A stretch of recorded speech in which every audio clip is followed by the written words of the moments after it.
Hello everyone and welcome back to my channel. Today's video is on 10 things I'm not buying in 2024 as someone who is kind of in the process of becoming a minimalist. I made a video like this last year and it's been really interesting to kind of reflect on the list I had then versus the list I had now, and I learned so much about my finances and my spending habits this year, and it was definitely very humbling to say the least. I'm really excited to talk to you about that today and the things I've learned and what I'm bringing with me into 2024. The first thing that I'm not buying in 2024 is more than one at a time of any personal care products, toiletries, makeup. I really didn't think this was something that I did anymore, like maybe in high school. But a few weeks ago we moved. Just going through our bathroom, I was absolutely gobsmacked at the amount of multiples I had of products. I think a big part of this was just that I wasn't very organized in our bathroom. I really couldn't see what I had. For example, I had to repurchase all my makeup brushes this summer because I thought I'd lost them in our previous move, only to find them in the back corner of our bathroom cupboard. And it's not the end of the world, but ultimately it's just money I didn't need to spend.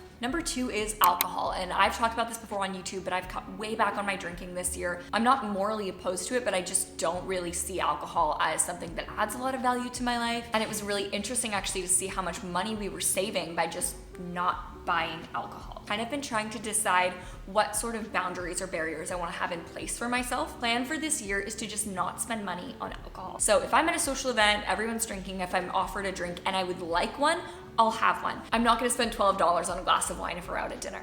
The third thing I'm not buying in 2024 is mid-range items. And this is probably the biggest financial mistake and lesson that I have learned this year. So last year I set myself the goal of not buying any low quality items. I really didn't want to get cheap variations of something. I want to save up until I can get something that's gonna last. But this year what that resulted in was me buying a lot of very mediocre quality items. So not necessarily the cheapest version on the market. I would save up for a bit, but then I would get impatient. So rather than waiting to actually save up for what I really wanted, I would go for something that was kind of in a mediocre middle range. There were multiple times this year where I did this and then down the road ended up needing to invest in a higher quality item for one reason or another, and I ended up wasting so much money. What I have learned from this and what I am bringing into 2024 is if I need something that I can't currently afford, if at all possible, I'm gonna try to borrow it, thrift it, or go without. Fear of spending money caused me to ultimately spend a lot more. I am paying for that now, literally. I don't want to do that again. Number four is fast food. I wouldn't consider myself a huge fast food spender, but I think it's a habit we sort of fell into this year. Not only is this a habit I want to break for my health, but also just financially. Fast food has gotten so expensive. This is no longer a cheap alternative. We're getting much more creative with making snacks at home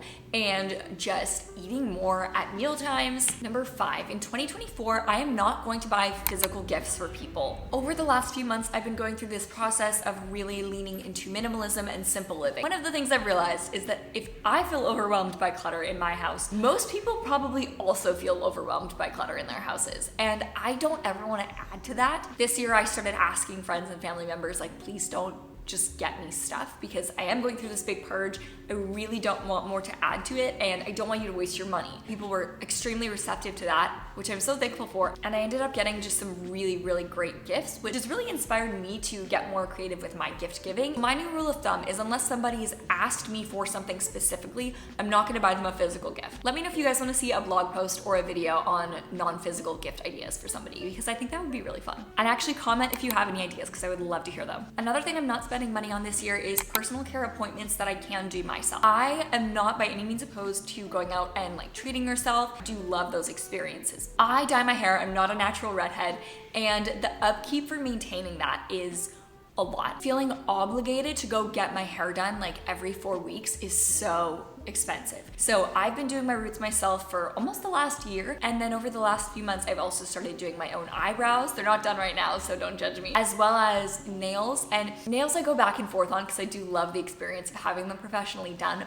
but I just want to be really intentional with this category. And like if I want to go get something done because I want to enjoy the experience of that, that's one thing. But if I just want my eyebrows tinted, I can do it for myself for $4 rather than pay somebody else $50. Number seven is investment pieces for our home. And I want to talk about this for a second because I had an epiphany a few weeks ago where I realized that I just turned 24 and I have been trying to turn every place we've lived into our dream home. In my mind, this year I was thinking, okay, this is the year that we're gonna invest in furniture that we really, really love. I'm probably gonna start buying some home pieces that like I wanna keep forever. And then I realized I'm trying to create our dream home at 24, which just feels weird and kind of ridiculous to me, particularly for me because although we don't have kids, at this point, that's probably part of the plan, and it doesn't make any sense to me to start investing in like long-term furniture pieces that we're gonna love if in a few years we're gonna have toddlers scribbling all over them. I want my kids to be able to be kids and not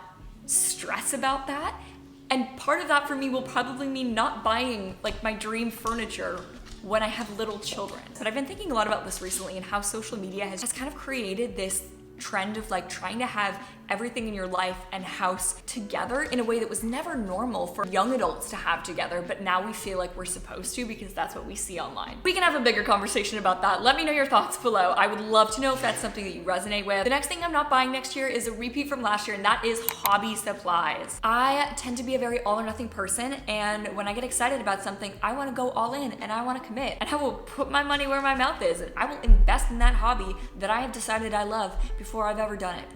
And this year, for the first time, I didn't do that, and I'm very proud of myself, and I'm bringing that into next year because until I know I like something, it's just not worth it. Number 9 is loungewear. I'm such a sucker for a cute loungewear set, comfy pair of sweatpants. I have more loungewear than I could ever possibly wear on a consistent basis. I do not need to buy more in 2024. Number 10 is the saddest thing on this list, and that is mugs. I know some of you feel me on this. Mugs just accumulate in my house. I don't know how, I don't know where they come from, but I love them and I want more all of the time. I unpacked our kitchen and we had an entire box of mugs that now takes up an entire like third of one of our cabinets, and it's just the two of us. The worst part is too that Zach and I each have like 2 mugs that we love, and those are the ones that we use. So then there's just like 28 others just there. I'm not ready to get rid of them, but I am ready to try and go on a buying hiatus. Those are 10 things I am not buying in 2024 as somebody who is becoming a minimalist. I am gonna make a follow-up to this video on 10 things I plan on investing in 2024, which I think will be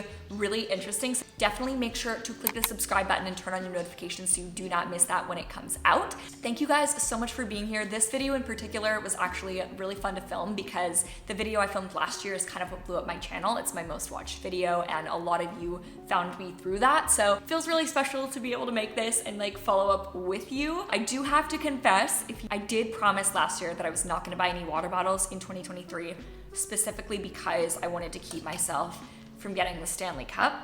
Technically, my husband bought this for me because 3 months after I made that video, he said, "You have not stopped talking about this water bottle in 3 months. If I buy you one, will you stop talking about it?" And I said, yes, and I don't regret it, and it's been great for my wrists. And ultimately, the last thing I wanted to say is everything on this list and everything in my 2024 reset videos and the goals I'm gonna be setting and the habits I'm gonna be making, none of these things are absolutes, and I don't think yours should be either, because as you are changing your life, you are going to bump up against things that fit you for this season, this time in your life. They're not gonna be the same things that fit you for the rest of your life because you're changing and evolving, and that's okay. And I'm getting deeper than I need to in this video, but I just wanted to say that and give you the permission to change your mind on things as they come and go. I love you all. I so appreciate you being here.